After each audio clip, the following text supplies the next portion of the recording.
आज आपण fatty liver याच्याविषयी जरा बोलूया.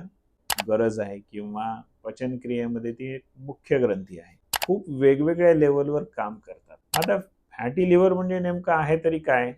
अनेकांना हे माहीत नाही की त्यांच्या लिव्हरमध्ये असे बदल व्हायला लागलेले आहेत आणि ह्याचे काही रिस्क फॅक्टर्स सुद्धा असतात किंवा काही पेशंट्समध्ये सिरोसिस निर्माण होईल अशी परिस्थिती निर्माण होईल का? आणि ह्या गोष्टीमुळेच लिव्हरवर खूप जास्त बर्डन येतं. ह्या गोष्टी केल्यानंतर लिव्हर सेल्स परत रिजेनरेट होतात आणि त्याचं काम चांगलं होतं. नमस्कार दर्शक हो, आज आपण फॅटी लिव्हर याच्याविषयी जरा बोलूया. सध्या काय झालंय की कुठल्या दुसऱ्या कारणासाठी जेव्हा सोनोग्राफी केली जाते, पोटाची सोनोग्राफी, तेव्हा खूप पेशंट्समध्ये फॅटी लिव्हर असल्याचं लक्षात येतं आणि त्यामुळे हल्ली हा विषयी जरा बोलणं गरजेचं आहे. कारण याचे काही दूरगामी परिणाम असतात, काही कॉम्प्लिकेशन्स असतात आणि आपल्याला माहीत आहे की लिव्हर ही आपल्या शरीरातली खूप महत्त्वाची ग्रंथी आहे आणि ती खूप वेगवेगळ्या क्रियांमध्ये भाग घेते. आता हे आपल्याला माहिती आहे की स्थूलमानाने पचनासाठी त्याची फार गरज आहे किंवा पचनक्रियेमध्ये ती एक मुख्य ग्रंथी आहे. अन्ननलिकेचा एक भाग असा आपण म्हणू आणि याच्यापासून निघणारे वेगवेगळे पाचक रस हे वेगवेगळ्या वेळी आवश्यकतेनुसार अन्ननलिकेमध्ये येतात आणि मग पचनाचं काम करतात किंवा पचन सुरळीत होतं, हवं त्या पद्धतीने पचन होतं. पण ह्याच्या व्यतिरिक्त आणखी सुद्धा खूप वेगवेगळे हॉर्मोन्स ह्या ग्रंथीपासून तयार होतात आणि ते रक्तामध्ये मिसळून खूप वेगवेगळ्या लेवलवर काम करतात. ही ग्रंथी पचनासोबतच आपल्या शरीरामध्ये ज्या गोष्टी प्रवेश करतात त्या सगळ्या गोष्टीसाठी चेकपोस्ट म्हणून काम करत असते आणि त्याच्यामुळे काय होतं की ज्या काही अशा गोष्टी ज्या शरीरासाठी घातक असतील, टॉक्सिन्स असतील किंवा विषारी काही पदार्थ असतील किंवा हल्ली अनेक अशा गोष्टी असतात की ज्याचा शरीराला काही अपाय होऊ शकतो, अशा सगळ्या गोष्टी जेव्हा शरीरात वेगळ्या माध्यमातून प्रवेश करतात, रक्तामधून किंवा काही खाण्यापिण्यामधून किंवा श्वसनातून किंवा त्वचेच्या संपर्कात आल्यामुळे वेगळ्या पद्धतीने वेगळ्या मार्गाने जेव्हा हे घटक घातक गोष्टी शरीरात प्रवेश करतात तेव्हा त्या सगळ्या गोष्टी ह्या सगळ्यांसाठी लिव्हर चेकपोस्ट म्हणून काम करतं आणि जर विषारी तत्व काही असतील तर त्यांचा इफेक्ट नलिफाय करणं किंवा त्या दुष्परिणाम नष्ट करणं अशासाठी सुद्धा ही काम करत असते. म्हणून शरीरात खूप महत्त्वाची अशी एक ग्रंथी आहे जी आपलं आरोग्य सांभाळते. आता जेव्हा ही काही आजाराने आणि विशेषतः फॅटी लिव्हरने ग्रस्त होते ना, तेव्हा हिची काम करण्याची क्षमता कमी होते आणि मग वेगळी लक्षणं निर्माण होतात. मग आता फॅटी लिव्हर म्हणजे नेमकं आहे तरी काय? तर हे बघा, एका पूर्ण वाढीच्या पुरुषामध्ये लिव्हरचं जे वजन असतं ना, ते साधारणतः 1400 ते 1800 ग्रॅम असतं आणि स्त्रियांमध्ये हे वजन साधारणतः 1200 ते 1400 ग्रॅम इतकं असू शकतं. हा आकडा थोडा 50 ग्रॅम इकडे तिकडे होऊ शकतो. आता हे जे वजन आहे ना, ह्याच्यामध्ये जेव्हा फॅटचं प्रमाण वाढतं आणि ते प्रमाण साधारणतः 10% जर जास्त अधिक होत असेल, एक साध्या उदाहरणाने मी समजून सांगतो की एखाद्याच्या लिव्हरचं वजन 1500 ग्रॅम आहे आणि त्याच्या लिव्हर सेल्समध्ये 150 ग्रॅमपेक्षा अधिक फॅट जमून राहायला लागलं आणि त्याचा परिणाम लिव्हर सेलवर व्हायला लागला आणि मग तशा प्रकारचे चेंजेस म्हणजे सोनोग्राफी केल्यानंतर दिसायला लागले आणि काही लक्षणं निर्माण व्हायला लागली, तर त्या व्यक्तीला आपण असं म्हणू की फॅटी लिव्हर सुरू झालेला आहे किंवा फॅटी लिव्हरचे चेंजेस. मग हे सुद्धा ग्रेड 1, ग्रेड 2 म्हणजे जशी तीव्रता वाढते त्या पद्धतीने फॅटचं जसं प्रमाण पेशींमध्ये साठत जातं त्या पद्धतीने ते व्यक्त व्हायला लागतं. म्हणून मग त्या पेशंट्सना आपण म्हणतो की त्या व्यक्तीमध्ये फॅटी लिव्हरची निर्मिती झालेली आहे आणि त्याच्यासोबत मग हळूवार स्टेप बाय स्टेप काही लक्षणं निर्माण होतात आणि चयापचयाच्या क्रियेमध्ये अडथळा निर्माण होणं, पचनाच्या तक्रारी निर्माण, अशा वेगवेगळ्या गोष्टींनी ती व्यक्त व्हायला लागते. अनेकांना हे माहीत नाही की त्यांच्या लिव्हरमध्ये असे बदल व्हायला लागलेले आहेत आणि हे बदल सुद्धा काही दिवसांपासून काही महिने ते काही वर्षांपर्यंत होऊ शकतात. त्याचा तो परिणाम असू शकतो. म्हणजे काही लोकांमध्ये 5-6 वर्षापूर्वीच ही क्रिया सुरू झालेली असते आणि मग हळू-हळू कुठेतरी ह्याची लक्षणं वाढतात किंवा लक्षात येतात आणि डॉक्टर तसं निदान करतात. मग आता याचे काही प्रकार आहेत का? होय. याचे 2 प्रकार आहेत. म्हणजे अल्कोहोलिक आणि नॉन अल्कोहोलिक. अल्कोहोलिक म्हणजे स्पष्टच आहे, की जे खूप जास्त प्रमाणात अल्कोहोल घेतात, त्यांच्यामध्ये काही बदल घडू शकतात किंवा घडतात आणि मग हा प्रकार निर्माण होतो. आणि नॉन अल्कोहोलिक जे अल्कोहोलचं सेवन करत नाहीत, तरीसुद्धा त्यांच्या लिव्हरमध्ये असे बदल जर घडत असतील, फॅट जमून राहत असेल आणि मग कामामध्ये अडथळा निर्माण होत असेल लिव्हरला, तर त्याला आपण असं म्हणतो नॉन अल्कोहोलिक. तर असे मुख्य 2 प्रकार असतात. मग आता ह्या आजाराचा आपण कसं निदान करायचं किंवा काय लक्षणं असतात? लक्षणं साधारण असतात. सुरुवातीला बऱ्याच वेळेस बऱ्याच अंशी तर लोकांना माहीतच नसतं की असे काही बदल त्यांच्या लिव्हरमध्ये होत आहेत. पण लक्षणं हळू व्यक्त होतात आणि विशेषतः पचनाच्या तक्रारी निर्माण होतात. आता आपल्याला माहीत आहे की लिव्हर हे पोटामध्ये उजव्या बाजूला जिथे या बरगड्या असतात ना, त्या बरगड्याच्या थोडंसं खाली असा एक ठेवलेला ऑर्गन आहे किंवा अवयव आहे आणि तो पचनामध्ये भाग घेतो. जर तो मंदपणे काम करायला लागला तर निश्चितच पोट फुगणं, पोट दुखणं किंवा पोट हमेशा जड होणं, थोडंसं खाल्लं तरी पण पोट जड होणं, अशा प्रकारची लक्षणं निर्माण होतात. आणि ह्या सगळ्या पचनाच्या तक्रारी कधी-कधी कॉन्स्टिपेशन होतं पेशंटला, पोट व्यवस्थित साफ होत नाही किंवा वेळेवर भूक लागत नाही. काही पेशंट्समध्ये तोंडाला चव नसते. आपल्याला माहीत आहे की भूक लागल्यानंतर किंवा आपण जे काही खातो त्याची चव आपल्याला लागायला पाहिजे किंवा तोंडाची चवसुद्धा बदलणं, अशा प्रकारची काही लक्षणं आणि विशेषतः ही सगळी लक्षणं पचनाशी निगडीत असतात, पचनसंस्थेशी निगडीत असतात. आणि मग ह्या पेशंट्सना जेव्हा आपण तपासणी करतो तेव्हा त्यांच्यामध्ये फॅटी लिव्हर असण्याची शक्यता असते. मग आता तपासणी केल्यानंतर याचं निदान कसं करतात डॉक्टर, म्हणजे कसं लक्षात येतं की फॅटी लिव्हर ही कंडिशन तयार झाली आहे? तर बऱ्याच वेळेस लक्षणं महत्त्वाची असतात आणि ह्या कारणासाठी डॉक्टरकडे आपण जेव्हा जातो तेव्हा डॉक्टर याचं निदान करतात आणि निदानासाठी विशेषतः अल्ट्रासाउंड म्हणजे सोनोग्राफीची मदत होते. बहुतांश पेशंट्समध्ये जेव्हा आपण सोनोग्राफी करतो तेव्हा लिव्हरच्या पेशीचं स्वरूप लक्षात येतं आणि लिव्हरच्या पेशीचं स्वरूप जेव्हा बदलतं त्यांच्यामध्ये जास्त प्रमाणात फॅट सेल्स किंवा फॅट जमा झाले असं दर्शवतात, तेव्हा फॅटी लिव्हरची आशंका डॉक्टरांना येते आणि मग सोनोग्राफीमध्ये ग्रेड 1, ग्रेड 2, ग्रेड 3 अशा प्रकारे सुद्धा आपल्याला त्याचं निदान करता येतं.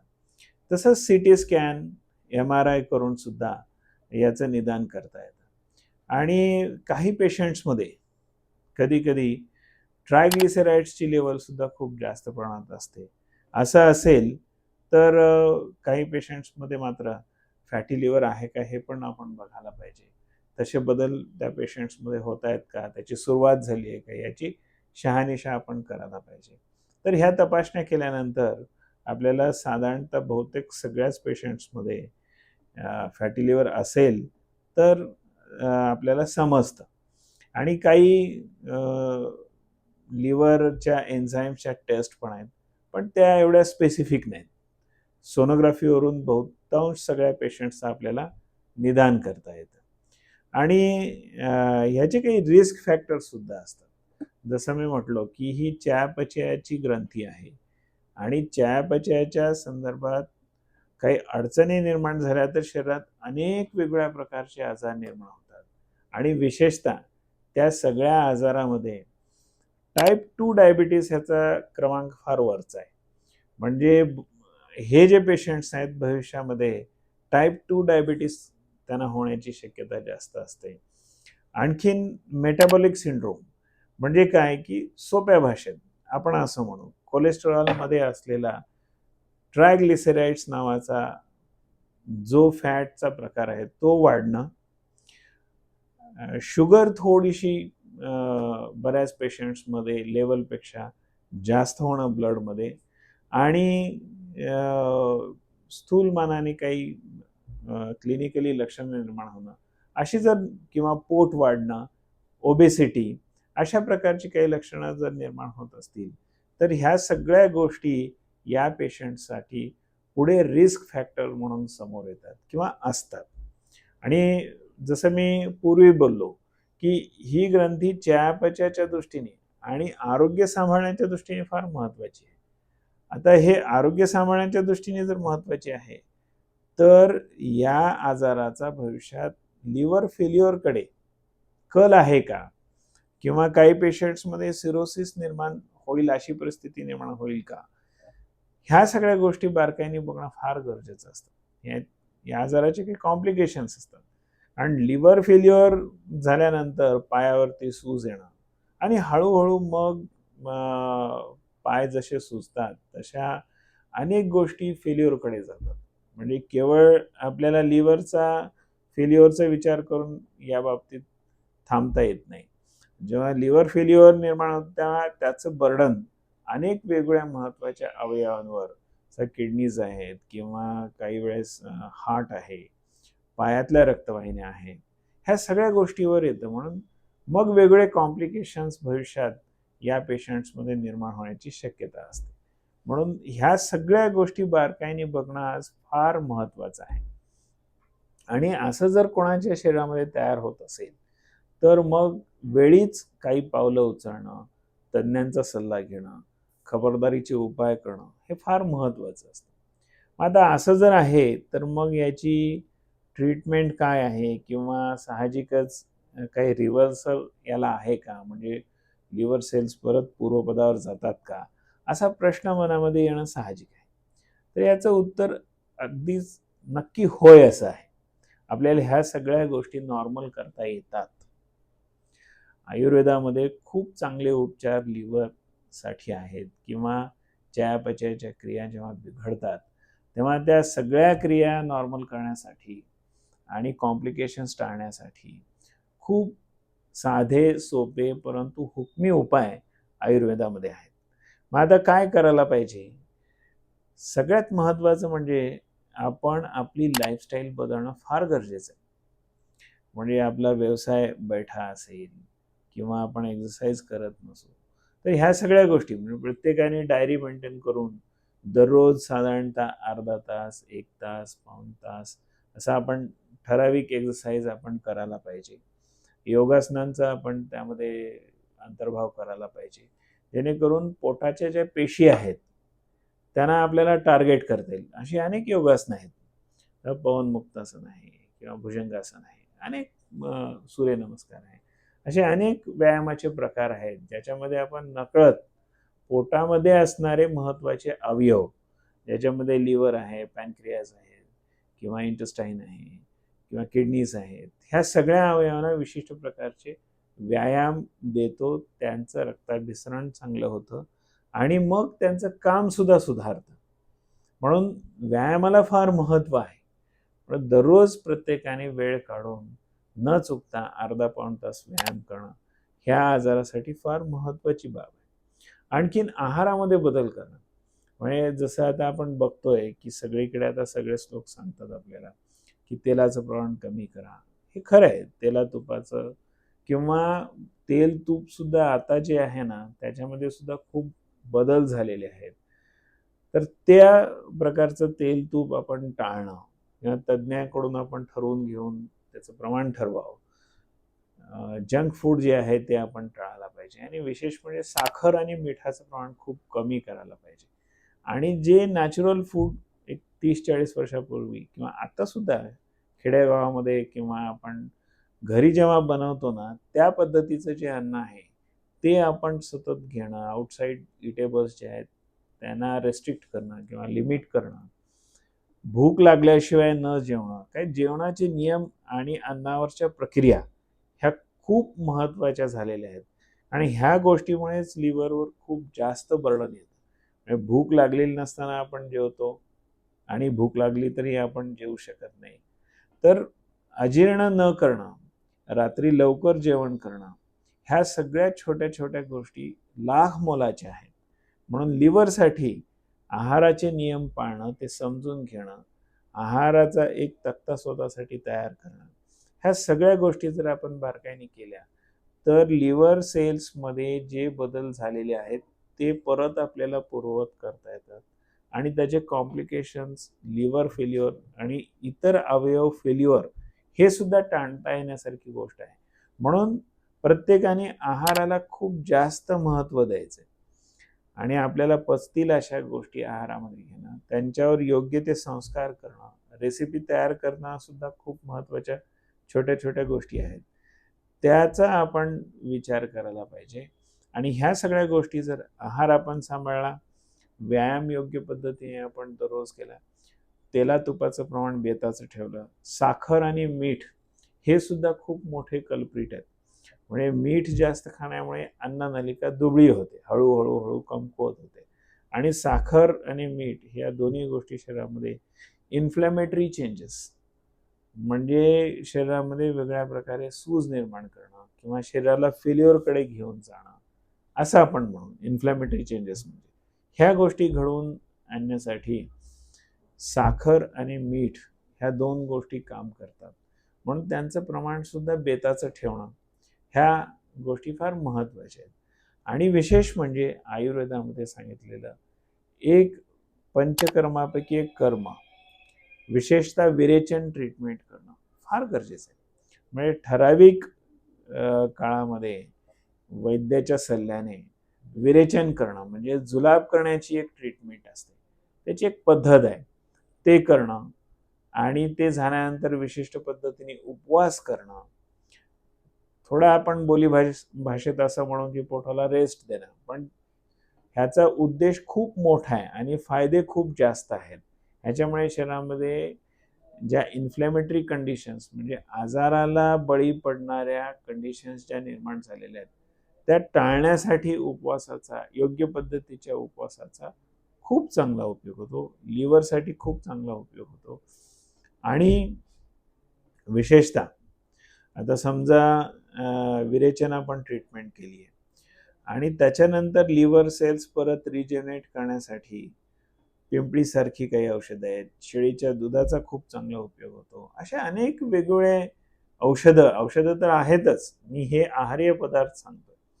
तर वेळेवर पोट साफ होण्यासाठी रेग्युलर केले जाणारे उपचार, जसं की महिन्यातून किंवा 15 दिवसातून एकदा थोडंसं एरंड तेल पोटातून घेणं आणि लिव्हरचं जे विरेचन किंवा शुद्धी आपल्याला त्याच्यामुळे करणं शक्य असतं. ह्या गोष्टी केल्यानंतर लिव्हर सेल्स परत रिजेनरेट होतात आणि त्याचं काम चांगलं होतं, पचन संस्थेचं काम चांगलं होतं. म्हणून हे उपाय आपण जर केले तर नक्की खूप चांगला उपयोग होतो आणि आपण भविष्यात होणारे लिव्हर फेल्युअरमुळे किंवा इतर अवयव फेल्युअरमुळे होणारे आजार, टाईप 2 डायबिटीज किंवा मेटाबॉलिक सिंड्रोम किंवा कोलेस्ट्रॉल अतिप्रमाणात वाढणं, ह्या ज्या गोष्टी आहेत, घटना आहेत, त्या आपण टाळू शकतो, त्यांना पायबंद घालू शकतो. म्हणून लिव्हर सांभाळणं, त्याचं आरोग्य सांभाळणं फार महत्त्वाचं असतं आणि यातली काही जर आपल्याला लक्षणं निर्माण होत असतील तर आपण वेळीच आपल्या डॉक्टरांचा सल्ला घेणं, तपासण्या करणं, निश्चित निदान करणं आणि ठराविक उपचार करून घेणं हे फार महत्त्वाचं असतं. मित्रांनो, हा व्हिडिओ आम्ही आरोग्य शिक्षणाच्या दृष्टीने बनवलेला आहे. आपल्याला काही आजार असतील तर नक्कीच आपण संपर्क करू शकता, त्यांचे योग्य ते उपचार घेऊ शकता आणि हा व्हिडिओ आपल्याला आवडला तर इतरांनाही ही शास्त्रीय माहिती पोचवा. चॅनल जे आहे ते नक्की सबस्क्राईब करा, शेअर करा आणि व्हिडिओला लाईक करा आणि खूप लोकांसोबत ही माहिती शेअर करून शास्त्रीय माहिती सर्वांपर्यंत पोहोचवा. नमस्कार.